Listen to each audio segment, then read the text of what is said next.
بسم الله الرحمن الرحيم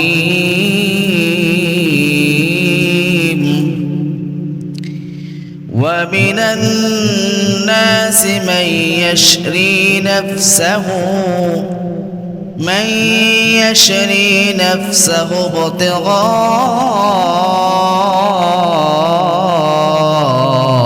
مرضات الله والله رؤوف بالعباد। এবার আল্লাহ কি বলছেন, অবিরান নাস, এর মধ্যতে এমনও কিছু মানুষ আছে মাইয়াশরি, যারা কি করে, যারা বিলিয়ে দেয়, বিক্রি করে দেয়। মাইয়াশরি মানে বিক্রি করে দেওয়া, যারা বিক্রি করে দেয়। মাইয়াশরি নাফসাহু, তাদের জীবনকে, নাফসাহু ইবতিগা মারদাতিল্লাহ, এর একমাত্র আল্লাহ রাব্বুল আলামিনকে খুশি করার জন্য, সন্তুষ্ট করার জন্য এরা নিজের জীবনকে বিক্রি করে দেয়। সুবহানাল্লাহ। ওয়াল্লাহু রাউফুম বিল ইবাদ, আল্লাহর কাছে এই মানুষগুলা অতি মহাব্বত, ভালোবাসার এবং অতি প্রিয় মানুষগুলো। সুবহানাল্লাহ। কারা? যারা কি করে, আল্লাহকে রাজি ও খুশি করার জন্য নিজের জীবনকে আল্লাহ রাব্বুল আলামিনকে রাজি খুশি করার জন্য বিক্রি করে দেয়। কার জীবন? আমাদের জীবনকে আল্লাহকে রাজি খুশি করার জন্য বিক্রি করে দেওয়া এই মানুষটা আল্লাহর কাছে সবচাইতে প্রিয় মানুষ। আল্লাহ সেটাই বলছেন, আল্লাহু রাউফুম বিল ইবাদ, এই সকল মানুষদের উপর আল্লাহ সব সময়, আল্লাহ রহমত এদের উপর বর্ষণ হতেই থাকে। সুবহানাল্লাহ। এবং আল্লাহ রাব্বুল আলামিন এদেরকে সব সময় দয়া করেন। বিপদের সময় নাসরুল্লাহি মিনাল্লাহ, আল্লাহর সাহায্য তাদের উপর পড়ে। সুবহানাল্লাহ। কোন মানুষদের উপর? যারা নিজের জীবন বিক্রি করে দিয়েছে আল্লাহকে রাজি খুশি করার জন্য। এখনো প্রশ্ন আসতে পারে, নিজের জীবন আবার বিক্রি করে কিভাবে? নিজের জীবন আবার বিক্রি করে কিভাবে? আমরা যতটুকু জানি, বিক্রি করার জিনিস ভিন্ন ভিন্ন। যেমন আমরা বিভিন্ন জিনিস বিক্রি করি, কিন্তু নিজের জীবন বিক্রি করে দেওয়া মানুষ পাই নাই। জীবন কেউ বিক্রি করে? জীবন কিন্তু কেউ বিক্রি করে। কিন্তু আল্লাহ বলছেন, ওই মানুষগুলার আল্লাহ কার সবচেয়ে প্রিয়, আল্লাহ সবচেয়ে যাদেরকে ভালোবাসেন বেশি, কারা কারা? যারা নিজের জীবনকে আল্লাহর রাজি ও খুশি করার জন্য বিক্রি করে দেয়। এখন কথা হচ্ছে, আল্লাহ কাজ যেহেতু এই মানুষগুলো সবচাইতে প্রিয়, অবশ্যই এই মানুষের কাতারে আমাদের সকলের পড়ার আগ্রহ আছে না নাই? বলেন, আছে না? অবশ্যই এই কাতারের মধ্যে আমাদের পড়ার অবশ্যই আগ্রহ আছে। এখন বুঝতে হবে এই মানুষগুলো আল্লাহ কাদেরকে উদ্দেশ্য করে বলছেন, এই মানুষগুলোর কাতারে কোন মানুষগুলা পড়ছে, এই কাতারের মধ্যে কোন মানুষগুলোর কথা পড়ছে। এখন আমরা তাফসীরের মধ্যে গেলে ইনশাআল্লাহ ভালো করে বুঝবো। তাফসীরের কিতাবের মধ্যে অনেকগুলা তাফসীরে ঘেটে এই তথ্যগুলা পেলাম। এবার আসেন দেখেন, তাফসীরের মধ্যে লেখছে 1 নম্বর ক্রয় বিক্রয়। ক্রয় বিক্রয় আল্লাহ রাব্বুল আলামিন হালাল করেছেন, ব্যবসাকে হালাল করেছেন, সুদকে করেছেন হারাম, ব্যবসাকে হালাল করেছেন। এই ব্যবসার মধ্যে আল্লাহ রাজি খুশি যদি না থাকে, এই মানুষগুলা ব্যবসার মধ্যেও হারাম ঢুকায় ফেলে, ব্যবসাটারেও হারাম বানায় ফেলে। অথচ অসংখ্য সাহাবায়ে কেরাম, অসংখ্য নবী, ব্যবসা তাদের সবচাইতে প্রিয় কাজ ছিল। ব্যবসা তাদের সবচাইতে প্রিয় কাজ ছিল। অসংখ্য সাহাবায়ে কেরাম, অসংখ্য নবীরা ব্যবসাকে অন্তর দিয়ে মহাব্বত নিয়ে করতেন। ব্যবসা আজও আছে, তবে সাহাবায়ে কেরাম যেভাবে ব্যবসা করছে, এই নীতি আর আদর্শ আজ আমাদের সমাজের মানুষ যারা ব্যবসা করে, এদের নীতি আর আদর্শের মধ্যে আকাশ এবং জমিনের মতো তফাৎ রয়েছে। কারণ ওই মানুষগুলো ব্যবসা করছে, নিজের জীবনকে বিক্রি করে দেওয়ার মতো করে ব্যবসা করছে। কারণ এরা যখন কোনো জিনিস ক্রয় করেছে, কোনো জিনিস বিক্রয় করবে, সব সময় এদের চিন্তা হলো আমার কেনার ক্ষেত্রে আল্লাহ নারাজ হচ্ছে কিনা দেখার বিষয়। আমি যে বিক্রি করতেছি, বিক্রি করার মধ্যে আল্লাহ খুশি আছে কি নারাজ আছে।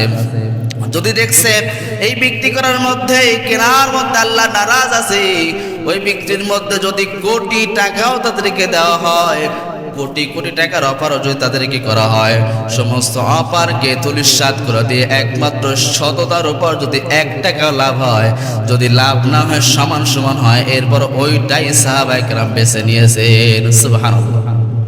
তার মানে মানুষ রক্তপিণ্ডের মানুষ সুস্থ থাকে ভালো ভালো খাবার খাওয়ার দ্বারা, কিন্তু এরা জীবনের মায়া করে না এই যে বেশি টাকা ইনকাম করে ভালো মন্দ খাবো।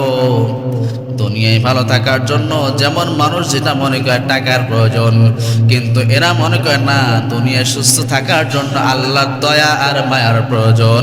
আল্লাহর দয়া আর মায়া না করলে দুনিয়ার কোনো মানুষ সুস্থ থাকতে পারে না। এইটাই বোঝানো হয়েছে। সাহাবায়ে কেরাম ব্যবসা করছেন হালাল উপায়ে। যারা ব্যবসা করে আল্লাহকে রাজি খুশি করার জন্য ব্যবসার মধ্যে কোনো হারাম ঢোকায় না। আর সমাজের মধ্যে যারা লোডের ব্যবসা করে, 29 টাকা রিসার্চে এতই অফার থাকে, থাকে না? 29 টাকা, 39 টাকা, 79 টাকা, এগুলো কিন্তু অফার থাকে যে এই টাকা বিক্রি করলে, এই টাকা ভরলে এই অফার আছে। অথচ এটাও একটা ইহুদিদের ষড়যন্ত্র। কাদের ষড়যন্ত্র বলেন?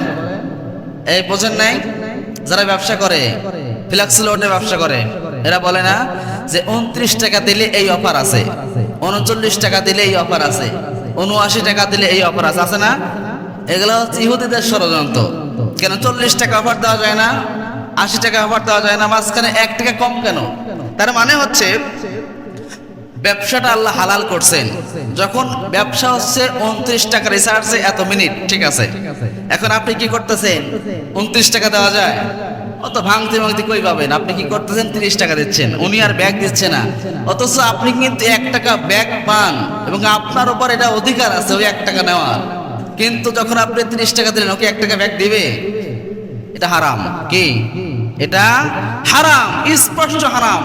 কারণ 1 টাকা হচ্ছে আপনার হক। যখন কোনো দোকানদার 1 টাকা রেখে দেয়, অবশ্যই সে হারাম অর্জন করলো, এটা কোনোদিন বরকত হবে না। এই ষড়যন্ত্র কাদের? ইহুদি নাসারাদের। এদের বড় ষড়যন্ত্র এখানে চাল বুনতেছে এরা, যে 79 টাকা রিসার্চে 100 মিনিট বা 79 টাকা রিসার্চে 39 পয়সা মিনিট কাটবে 1 মাস বা 15 দিন। এটা ষড়যন্ত্র একটা ইহুদিদের। এরা কি করতেছে? চক্রান্ত করতেছে ব্যবসার মধ্যে হারাম জিনিস ঢুকায় দেওয়া। হারাম জিনিস ঢুকায় দিলে সন্তানগুলা ইসলামী শিক্ষা গ্রহণ করা কঠিন হয়ে যায়। হারাম উপার্জনের দ্বারা সন্তান কখনো সুশিক্ষা শিক্ষিত করা যায় না। তাহলে দেখেন, আপনাকে উদ্দেশ্য হারাম ঢুকায় দিচ্ছে, এর দ্বারা কি হচ্ছে? আপনার পরিবার ধ্বংস হচ্ছে, জাতি ধ্বংস হচ্ছে। পরবর্তী প্রজন্মের সন্তানরা ইসলাম মানতে চায় না, কারণ আপনার টাকাই তো হারাম, ব্যবসায় হারাম। এর দ্বারা আপনি নেককার সন্তান কিভাবে পাবেন? পৃথিবীতে যত আল্লাহ ওয়ালা বান্দা আসছে, আশরাফ আলী থানভী রাহমাতুল্লাহি আলাইহি বড় বড় বুজুর্গরা দিনের ইতিহাস তালাশ করেন, এদের মা কত কষ্ট করছে সন্তানকে ভালো হওয়ার জন্য। এরা সন্তান গর্ভে আসার থেকে শুরু করে জীবনেও বেপরদা হন নাই, বেনামাজি হন নাই, প্রতিদিন সকাল সন্ধ্যা কোরআন তেলাওয়াত করেছেন। কিসের জন্য? সন্তান যাতে কি হয়? ইসলাম মুখী হয়।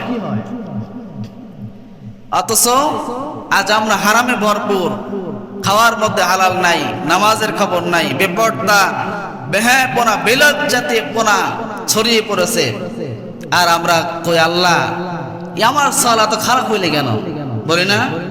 10 টাকার আপনার জন্ম থেকে শুরু করে যে আদর্শ শিক্ষা দেওয়া দরকার, আপনি এখানে একটা মানুষ বুক ফুলিয়ে বলতে পারবে না যে আমি 100% রাসূলের সুন্নাত তরিকে আমার সন্তান মানুষ করছি, ইসলামের আদর্শে আমার সন্তান মানুষ করছি। তাহলে দেখেন, যেটা বলতেছিলাম, যারা ফ্লেক্স লোডের ব্যবসা করে এরা হচ্ছে 29 টাকা ব্যবসা করতেছে, আপনি 30 টাকা দিচ্ছেন, 1 টাকা ব্যাক পান, দিতে চায় না। বলে ওরে ক্যাপটি 1 টাকা আবার নেওয়া লাগে। আপনি চাই দেখেন, আপনাকে ক্যাপটি বলে কত রকম আজে বাজে মন্তব্য করে দূরে সরাই দেবে, অথচ আপনার প্রাপ্য হক।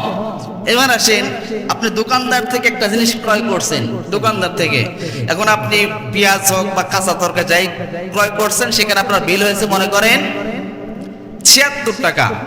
কয় টাকা? 76 টাকা।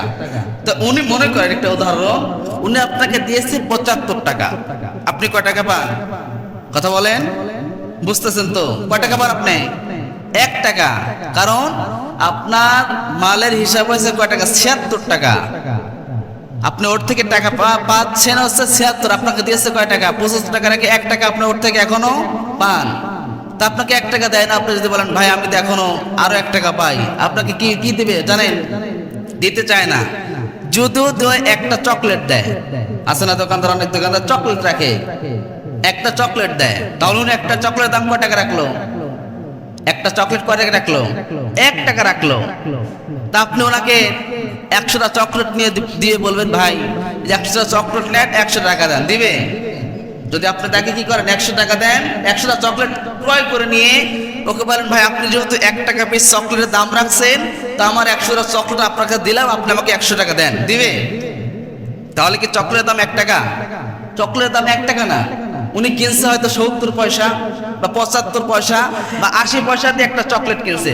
তাহলে আপনি ওকে ওর থেকে ব্যাক পাচ্ছেন 1 টাকা, তাই না? ওটা আপনার হক, আপনাকে দিচ্ছে, বোঝাই দিচ্ছে, একটা চকলেট ধরা দিচ্ছে। অথচ চকলেটের দাম হচ্ছে 76 পয়সা, বাকি 25 পয়সা হারাম। তার মানে আপনার ব্যবসাটাই হারাম। বুঝেন কত বড় ষড়যন্ত্র চলতেছে ইসলাম নিয়ে? আর যখন আপনি ব্যবসার মধ্যে হারাম ঢুকে যাবে, তখন আপনার খাবার হারাম, আপনার ইনকাম হারাম। ইনকাম হারামের দ্বারা আপনি কখনো নেককার সন্তান আশা করা যায় না। এই জন্য আল্লাহ বলছেন কিছু মানুষ আছে আমাকে রাজি ও খুশি করার জন্য তাদের জানকে আমার রাস্তায় কোরবান করে দেয়, তারা জানকে বিক্রি করে দেয় আমাকে রাজি ও খুশি করার জন্য। আল্লাহ বলতেছেন 1 নাম্বার হচ্ছে যারা ব্যবসার মধ্যে সব সময় টাকার দিকে তাকায় না, টাকা তারা দেখে কোন ভাবে ব্যবসা করলে আল্লাহ খুশি হয়, কোন ভাবে ব্যবসা করলে আল্লাহ রাজি হয়। এদের ধান্দা থাকে একটাই, আমার ব্যবসায় লাভ কম হোক, আমার ব্যবসায় কোটি কোটি টাকা লাভ দরকার নাই, সামান্য লাভ হোক, তো ব্যবসার মধ্যে যেন হারাম জিনিস না ঢুকে যায়। এটা চিন্তা একটা, ব্যবসা যেন হালাল পন্থায় হয়, ইনকাম কম আসুক। এই মানুষগুলোর কাছে, এই মানুষগুলো আল্লাহর নিকট অতি প্রিয়। আল্লাহ বলেন এই মানুষগুলোর সবচেয়ে আমার, আমি এদের উপর সবসময় দয়া মায়া মহব্বত দিয়ে থাকি। সুবহানাল্লাহ। তাহলে 1 নাম্বার, যারা ব্যবসা হালাল পন্থায় করে এদের প্রতি আল্লাহর অনুগ্রহ সব সময় থাকে। সুবহানাল্লাহ। 2 নম্বর অর্থ হচ্ছে আল্লাহ রাব্বুল আলামিন রাস্তায় দান করা। জানলা আল্লাহ রাব্বুল আলামিন রাস্তায় দান করে আল্লাহকে রাজি ও খুশি করার জন্য, টাকার প্রতি লোভ না রেখে একমাত্র আল্লাহর প্রতি ভালোবাসা রেখে এরা লক্ষ লক্ষ টাকা ইসলামের পথে ব্যয় করে, মসজিদ মাদ্রাসায় ব্যয় করে। এই মানুষগুলো আল্লাহর নিকট অতি প্রিয় মানুষ। কারণ হচ্ছে এই মানুষগুলা, অনেক মানুষ আছে 1 লক্ষ টাকা দান করতেছে, অনেক মানুষ আছে হাজারো টাকা দান করতেছে। এই মানুষগুলো চাইলে দানের টাকা দিয়ে বাড়িতে একটু বিল্ডিং করতে পারতো, এরা এই টাকা দিয়ে হয়তো কোনো একটা ব্যবসা করতে পারতো, এই টাকা দিয়ে ভালো মন্দ খাইতে পারতো। কিন্তু না, এরা খায় নাই, ব্যবসা করে নাই, এরা বাড়ি ঘর করে নাই, টাকাটা আল্লাহ রাস্তায় ব্যয় করেছে। তার মানে এরা এদের জান আল্লাহকে রাজি খুশি করার জন্য কোরবান করে দিয়েছে, বিক্রি করে দিয়েছে। এই মানুষগুলো আল্লাহর নিকট সবচাইতে প্রিয় বান্দা। আল্লাহ বলে এদের উপর আমি সব সময় আমার রহমত এদের উপর বর্ষণ করতে থাকি। সুবহানাল্লাহ। 3 নম্বর অর্থ হচ্ছে আল্লাহ রাব্বুল আলামিনের পথে জিহাদ করা। জিহাদ করতেছে আল্লাহকে রাজি খুশি করার জন্য, নিজের জীবনকে বিলিয়ে দিচ্ছে। এই মানুষগুলো আল্লাহর নিকট অতি ভালোবাসার মানুষেরা। কারণ নিজের জীবনের মায়া ত্যাগ করছে, সংসারের মায়া ত্যাগ করছে, দুনিয়ার মায়া ত্যাগ করছে, ছেলে মেয়ের মায়া ত্যাগ করে একমাত্র আল্লাহ রাজি খুশি করার জন্য এরা জিহাদের ময়দানে ঝাঁপিয়ে পড়েছে। একমাত্র আল্লাহকে রাজি খুশি করার জন্য, ইসলামকে বিজয় করার জন্য এরা জিহাদের ময়দানে ঝাঁপিয়ে পড়ছে। এই মানুষগুলোকে আল্লাহ, এই মানুষগুলোর উপর আল্লাহ সবসময় রহমত দান করতেই থাকে। সুবহানাল্লাহ। সাহাবায়ে কেরাম, রাসূল সাল্লাল্লাহু আলাইহি ওয়াসাল্লাম সহ সমস্ত নবী কেরাম জিহাদ করেছেন, নিজের জীবনটা পর্যন্ত দিয়ে দিয়েছেন। কখনো জীবনের মায়া করে নাই, কখনো ছেলে সন্তানের মায়া করে নাই, দুনিয়ার মায়া করে নাই। একমাত্র আল্লাহকে রাজি খুশি করার জন্য নিজের জীবনকে বিক্রি করে দিয়েছে, নিজের রূহকে বিক্রি করে দিয়েছে, নিজের জীবনকে আল্লাহর রাস্তায় বিসর্জন দিয়ে দিয়েছে। এই মানুষগুলো আল্লাহর নিকট সবচাইতে প্রিয় মানুষ। অসংখ্য সাহাবী আছে, হযরত হানজালা রাদিয়াল্লাহু তাআলা আনহু এই হানজালা রাদিয়াল্লাহু তাআলা বিবাহ করেছেন, বাসর রাত্রে ঢুকেছেন, বাসর করবে বাসর রাত্রে। সাহাবায়ে কেরামের ঈমান কতটা মজবুত দেখেন, উনি নতুন বিবাহ করছে। আমার আপনার ঈমান কেমন? আমার আপনার ঈমান কেমন হিসাব করেন। আমরা দুনিয়ার কাজে ব্যস্ত, রাসূল সাল্লাল্লাহু আলাইহি ওয়াসাল্লামকে গালি দেওয়া হয়, ইসলাম বিরুদ্ধে কথা বলা হয়, আমরা কখনো প্রতিবাদ করতেও চাই না। এটা নিয়ে আমার মনের মধ্যে ঘৃণাও জমে না, বরং ওই নাস্তিকদের, ওই ইসলাম বিদ্বেষীদের যদি আমার দলের লোক হয় আমরা মহব্বত করা শুরু করে দেই। আগে দলের দিকে তাকাই, যে এই লোকটা ইসলাম বিরোধী কথা বলছে, যদি আমার দলের বিপক্ষ হয় তাহলে ওই লোকটার বিরুদ্ধে আচরণ করে। আর যদি দেখে না এই লোকটা ইসলাম বিরুদ্ধে করুক না কেন, নবীজি গালি দিক না কেন, যদি আমার দলের হয় তাহলে এই লোকটাকে কখনো কেউ খারাপ বলে না। সমাজের মানুষের নীতি হচ্ছে এটা। অথচ সবার উপরে রাখতে হবে ইসলামকে। আমার দলের নেতা যদি ইসলাম বিরুদ্ধে কথা বলে, আমার বাবাও যদি ইসলাম বিরুদ্ধে কথা বলে, আমার ছেলেও যদি ইসলাম বিরুদ্ধে কথা বলে, আমার ভাইও যদি ইসলাম বিরুদ্ধে কথা বলে, তাকে ছাড় দেওয়ার কোনো সুযোগ নাই, কোনো অপশন নাই ছাড় দাও। তার সাথে জিহাদ করতে হবে, যুদ্ধ করতে হবে, তাকে কথা দিয়ে বুঝাতে হবে, কাজ দিয়ে বোঝাতে হবে। প্রয়োজনে সন্তানকে তেজ্য পুত্র করা জায়েজ আছে, প্রয়োজনে স্ত্রীকে তালাক দেওয়া জায়েজ আছে ইসলামের ক্ষেত্রে। কারণ খাবারের মধ্যে লবণ কম হইলে স্ত্রীকে মারা জায়েজ নাই, খাবারের লবণ খারাপ হইলে তেল কম হইলে স্ত্রীকে গালি দেওয়া জায়েজ নাই। তবে ইসলাম বিরুদ্ধে যদি স্ত্রী চলে, বেপর্দা চলে, বেগানা নারী পুরুষের একসাথে মেলামেশা করে, এই নারীকে তালাক দেওয়া ইসলামের শরীয়তের বিধান অনুযায়ী জায়েজ আছে। অথচ আপনি স্ত্রী খাবার খারাপ করে রান্না করছে বা দুনিয়ার কোনো কাজের জন্য স্ত্রীকে মারা গালি দেওয়া কোনোটাই জায়েজ নাই। অথচ ইসলামের আদর্শের ক্ষেত্রে, আদর্শের বাইরে চলে গেলে স্ত্রীকে তালাক দেওয়া পর্যন্ত ইসলামের শরীয়তের বিধান জায়েজ করে দিয়েছে। তাহলে কতটা কঠিন না ইসলামের ক্ষেত্রে। তো হানজালা রাদিয়াল্লাহু তাআলা আনহু বাসর করবে, বাসর রাত্রে ঢুকছে, হঠাৎ করে জিহাদের দাবামা জ্বলে উঠেছে, জিহাদের ডাক চলে আসছে। ডাক আসার সঙ্গে সঙ্গে স্ত্রীকে বলছে, স্ত্রী আমার, আমাকে ক্ষমা করে দিও, আমি তোমার হক আদায় করতে পারি নাই। আজ আমার জিহাদের ময়দানে ডাক আসছে, আমি তোমার সাথে বাসর করতে পারলাম না। ছুটে দৌড়ায় জিহাদের ময়দানে গেলেন এবং শাহাদাতের পেয়ালা পান করলেন। এটা যে বাসর রাত্রে থুয়েও একমাত্র আল্লাহকে রাজি খুশি করার জন্য জিহাদের ময়দানে ঝাঁপিয়ে পড়ে শাহাদাতের পেয়ালা পান করছে। তার মানে এই মানুষগুলা নিজের জীবনকে আল্লাহকে রাজি খুশি করার জন্য বিক্রি করে দিয়েছে। হযরতে সাদ রাদিয়াল্লাহু তাআলা উনি একজন বিশিষ্ট সাহাবী ছিলেন। উনি এত আনন্দে বিয়ে করার জন্য কোনো পাত্রী পায় না। উনি কালো সাহাবী ছিলেন, বিয়ে করার জন্য কোনো পাত্রী তার বিবাহ রাজি হয় না। রাসূল সাল্লাল্লাহু আলাইহি ওয়াসাল্লামকে বলেন, সাদ তুমি বিয়ে করো। সাদ বলতেছে, ইয়া রাসূলুল্লাহ, ইয়া হাবিবাল্লাহ, আমি যে বিবাহ করব, বিবাহ করার জন্য আমি সেরকম পাত্র পাই না, কেমন করে বিবাহ করব? রাসূল সাল্লাল্লাহু আলাইহি ওয়াসাল্লাম বলেছেন, ওই এলাকায় যাও, এই এলাকায় একটা লোকের মেয়ে আছে, ও হলো সমাজের মধ্যে সবচাইতে, সেই দেশের মধ্যে সুদর্শন নারী, সবচাইতে ধনী মানুষ, ওকে আমার কথা বলো। রাসূল সাল্লাল্লাহু আলাইহি ওয়াসাল্লাম বিয়ের প্রস্তাব পাঠিয়েছে। তাকে যখন বলা হলো, লম্বা ঘটনা, বিয়ে রাজি হয়ে গেল বিয়েতে। ওই মেয়েটাও রাজি হয়ে গেল, মেয়ের পরিবার রাজি হয়ে গেল। সাদ রাদিয়াল্লাহু তাআলা বিবাহ করবেন। দেখেন, একটা মানুষ জীবনে বিয়ে করার জন্য মেয়ে খুঁজে পাচ্ছে না, আর এমন মেয়ে আল্লাহ ভাগ্যে জোড়ালেন যে মেয়েটা সবচাইতে ওই দেশের মধ্যে শ্রেষ্ঠ সুন্দরী, ওই দেশের মধ্যে সবচাইতে ধনী মানুষ।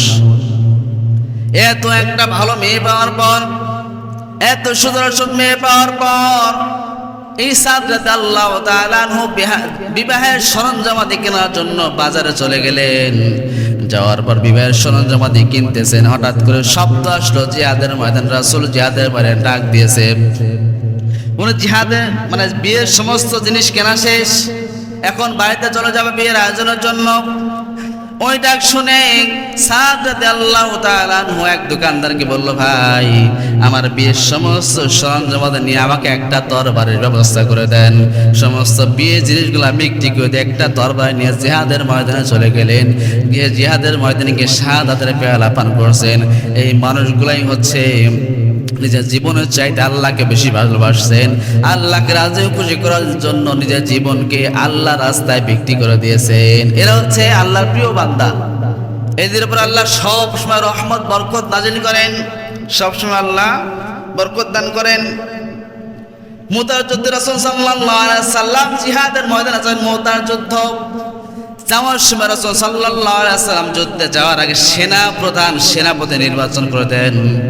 অন্যান্য যুদ্ধের সময় রাসূল একজন সেনাপতি নির্ধারণ করে দেন, একজন সেনাপতি তুমি হচ্ছে যুদ্ধের পরিচালনা করবে, তুমি যুদ্ধের হচ্ছে সেনাপতির দায়িত্ব পালন করবে। কিন্তু মুতার যুদ্ধে রাসূল সাল্লাল্লাহু আলাইহি সাল্লাম তিনজন লোককে সেনাপতির দায়িত্ব দিলেন। তিনজন লোক সেনাপতির দায়িত্ব দেওয়া হলো, তিনজন সাহাবীকে সেনাপতির দায়িত্ব দেওয়া হলো।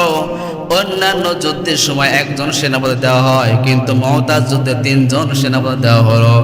একজন প্রথম সেনাপতি দেওয়া হলো যায়েদ বিন হারিসাকে, দ্বিতীয় সেনাপতি দেওয়া হলো জাফর বিন আবু তালিব রাদিয়াল্লাহু তাআলা আনহুকে, তৃতীয় সেনাপতি দেওয়া হলো আব্দুল্লাহ বিন রাওয়াকে। এই তিনজন ধারাবাহিক সেনাপতি দেওয়া হলো। সাহাবায়ে কিরামের মধ্যে প্রশ্ন জাগে, হায় রে, অন্যান্য যুদ্ধে রাসূল সাল্লাল্লাহু আলাইহি সাল্লাম একজন সেনাপতি দিয়েছেন, আজ কেন তিনজন সেনাপতি দিলেন? ওই সাহাবায়ে কিরামের মধ্যে বুঝতে বাকি নাই, এই তিনজন সেনাপতি জিহাদের ময়দানে শহীদ হয়ে যাবেন, মৃত্যুবরণ করবেন। দেখেন তাদের ঈমান কত মজবুত। এরা জানতেছে রাসূল সাল্লাল্লাহু আলাইহি সাল্লাম যখন তিনজন সেনাপতি দিলেন, অবশ্যই রাসূল যেহেতু তিনজন সেনাপতি বাছাই করে দিলেন, নিশ্চিন্তে তিনজন সেনাপতি জিহাদের ময়দানে গিয়ে শাহাদাত পেয়ালা পান করতে হবে। এরা নিজের জীবন চলে যাওয়ার পর কখনো পালিয়ে যায় নাই, দূরে সরে যায় নাই। রাসূলকে বলেন, ইয়া রাসূলুল্লাহ, আমি জিহাদের ময়দানে যাইতে পারবো না, একবার বলে নাই, বরং হাসি মুখে জিহাদের ময়দানে চলে গিয়েছেন। জিহাদের ময়দানে চলে গিয়েছে, নিজের জীবনকে বিসর্জন দিয়ে। এরা জানতো কি আমরা কি মারা যাব, আমরা শহীদ হয়ে যাব। এরা নিশ্চিন্তে জানতো যখন রাসূল তিনজন সেনাপতি প্রেরণ করছেন, এরা সমস্ত সাহাবায়ে কেরাম জানতো তিনজনই শাহাদাতের পেয়ালা পান করবে। এরপর এরা পালিয়ে যায় নাই, দূরে সরে যায় নাই, এরা যুদ্ধের ময়দানে চলে গিয়েছে। সুবহানাল্লাহ, এদের ঈমান কি মজবুত বলেন। অথচ আমাদেরকে যদি বলা হয় রাসূল সাল্লাল্লাহু আলাইহি ওয়াসাল্লামকে একজন গালি দিয়েছে, চলো জিহাদের ময়দানে যাওয়া লাগবে, ওরে আল্লাহ, মুগ্রাম মানুষ মুখে পাওয়াই কঠিন হয়ে যাবে, তাই না? সবাই পলাতক হয়ে যাবে, সবাই পলাতক হয়ে যাবে। অথচ সাহাবায়ে কিরামের ঈমান কত মজবুত দেখেন। এরা জানতো যে আমরা নিশ্চিন্তে মারা যাব, এরপরও এরা জিহাদের ময়দানে চলে গিয়েছে। জিহাদের ময়দানে যাওয়ার পর জিহাদ শুরু হয়েছে মুতার যুদ্ধে। প্রথম যায়েদ বিন হারিসা শাহাদাতের পেয়ালা পান করলো। কিছু সময় যুদ্ধ করার পর হারিসা শহীদ হওয়ার পর রাসূল সাল্লাল্লাহু আলাইহি সাল্লাম নির্দেশ মোতাবেক জাফর বিন আবু তালেব দায়িত্বপ্রাপ্ত হলেন। উনি ওই যে পতাকা বাহী হলেন, পতাকা নিয়ে জিহাদের সামনে গিয়ে যুদ্ধ শুরু করলেন। জাফর বিন আবু তালেবকে যুদ্ধ করতে করতে এক কাফির এসে তার ডান হাতে কোপ দিয়ে ডান হাতটা কেটে ফেলে দেওয়া হলো। ডান হাত পড়ে যাওয়ার দ্বারা এত ইসলামকে মহব্বত করছেন, এত ইসলামকে ভালোবেসেছেন। দেখেন, ডান হাত পড়ে যাওয়ার পর পতাকা কখনো ফেলে দেয় না। এই ডান হাতের পতাকা থেকে পতাকাটা বাম হাতে নিয়েছেন, বাম হাতে নিয়ে বাম হাত দিয়ে, এক হাত দিয়ে তরবারি হাতে নিয়ে পতাকা হাতে নিয়ে জিহাদ করতেছেন। এক কাফির এসে বাম হাতে কোপ দিয়ে বাম হাতটা কেটে ফেলে দেওয়া হলো। কেটে ফেলে দেওয়ার জাফর বিন আবু তালিব রাদিয়াল্লাহু তাআলা ফেলে দেওয়ার পর উনি কালিমার পতাকাকে এত ভালোবাসছেন, ইসলামকে এত ভালোবাসছেন, এই পতাকা উনি মাটিতে ফেলে দেয় নাই, ওখান থেকে ত্যাগ করে নাই। উনি তো বুঝছেন যে আমার দুইটা হাত নাই, আমি এখন যুদ্ধ করতে পারবো না, আমি নিশ্চিত এখন মারা যাব। যখন এক হাত চলে গেছে উনি কিন্তু পালিয়েও যাইতে পারতেন, কিন্তু না, উনি পালিয়ে যান নাই, এক হাত দিয়ে জিহাদ করেছেন। ওই হাতে কাটার পরও মনে করতে পারতো, আরে আমার তো দুই হাতে এখনো পালিয়ে যাই সুযোগ আছে, পালিয়ে গেলে তো বেঁচে যাব। নিশ্চিন্তে জানেন যে আমি যদি এখন থাকি নিশ্চিন্তে আমাকে মারা হবে। এরপরে যখন দুই হাত কেটে দেওয়া হলো, উনি বুকের মধ্যে পতাকাটা নিয়ে এক কামড় দিয়ে, দাঁত দিয়ে কামড় দিয়ে পতাকা উত্তোলন করে রেখেছে। সুবহানাল্লাহ, পতাকা উত্তোলন করে রেখেছে, জিহাদ করেছে। এক পর্যায়ে কেটে বেরছে ওনাকে 90টা তীর এবং বর্ষার আঘাত করা হয়েছিল। 90টা তীর এবং বর্ষা করতে করতে এক এক করে তীর আঘাত করতে করতে উনকে শাহাদাতের পেয়ালা পান করানো হলো। উনি দুনিয়া ছেড়ে বিদায় হয়ে চলে গেলেন। দেখেন তাদের ঈমান কতটা মজবুত, আর আমার আপনার ঈমান কতটা মজবুত। এরা কখনো জিহাদের ময়দান থেকে পালিয়ে জানা নিশ্চিত ছিলেন যে আমি আজকে মারা যাব, আমার বাড়িতে যাওয়ার সুযোগ হবে না, ছেলে সন্তান স্ত্রীর সাথে দেখা করার সুযোগ হবে না, আমি এই মুহূর্তে মারা যাব। জানার পরে কখনো ইসলামের পতাকা মাটিতে ফেলতে দেয়নি, হাত নাই তাতে কি দাঁত দিয়ে কামড়িয়ে তোর ইসলামের বিজয় পতাকা উড্ডীন করে রেখেছেন। সুবহানাল্লাহ। আল্লাহ এই মানুষদেরকে বলছেন, ومن الناس من يشري نفسه ابتغاء مرضات الله। এমনও কিছু মানুষ আছে, আল্লাহ বলছেন এমনও কিছু পৃথিবীর বুকে মানুষ আছে যে মানুষগুলা নিজের জীবনকে বিক্রি করে দেয় আমাকে রাজি ও খুশি করার জন্য। এই মানুষগুলা আল্লাহকে রাজি খুশি করার জন্য নিজের জীবনকে বিক্রি করে দিয়েছে। এদের সুসংবাদ হচ্ছে আল্লাহু রাউফুম বিল ইবাদ, এরা আল্লাহর নিকট সবচাইতে প্রিয় বান্দা। সুবহানাল্লাহ। শুধু তাই না, এদের প্রতি আল্লাহ সব সময় দয়া মায়া দিতেই থাকে। সুবহানাল্লাহ। এই সাহাবী ওমর রাদিয়াল্লাহু তাআলার বর্ণনা আমি স্বপ্নের মধ্যে দেখলাম উনি বলতেছেন জাফর বিন আবু তালিব, যার দুটো হাতকে শহীদ করা হয়েছিল। ওমর রাদিয়াল্লাহু তাআলা কিছুদিন পর স্বপ্ন দেখেন আল্লাহ রাব্বুল আলামিন জান্নাতের মধ্যে জাফর বিন আবু তালিবকে দুটো হাত আল্লাহ দান করেছেন, জান্নাতের মধ্যে ডানা হয়ে গেছে, ডানা। উনি ডানা বেয়ে বেয়ে পাখির মতো জান্নাতের মধ্যে ঘুরে ঘুরে ভ্রমণ করতেছেন। সুবহানাল্লাহ। হাত নাই, হাত দান করছেন কে? আল্লাহ দান করছেন। উনি জান্নাতে ঘুরে ঘুরে দেখতেছেন। সুবহানাল্লাহ। আল্লাহ তার উপর দয়া করলেন না? আল্লাহর প্রিয় বান্দা হলেন না? অবশ্যই আল্লাহর প্রিয় বান্দার হাত নেই কি আছে, তাকে জান্নাতের মধ্যে আল্লাহ এমন হাত দিয়েছেন যে হাত দিয়ে গোটা জান্নাত ঘুরে দেখার সৌভাগ্য হয়েছে তার। সুবহানাল্লাহ। তাহলে তারা জানতো যে আমরা মারা যাব, এরপরও কখনো ইসলাম থেকে দূরে সরে যায় নাই, পলাতক হয় নাই, জিহাদ থেকে পলায়ন করে নাই, ইসলামের জন্য নিজের জীবনকে উৎসর্গ করে দিয়েছে। এরাই হচ্ছে ওই বান্দা যারা নিজের জীবনকে আল্লাহ রাজি খুশি করার জন্য নিজের জীবনকে বিক্রি করে দিয়েছে।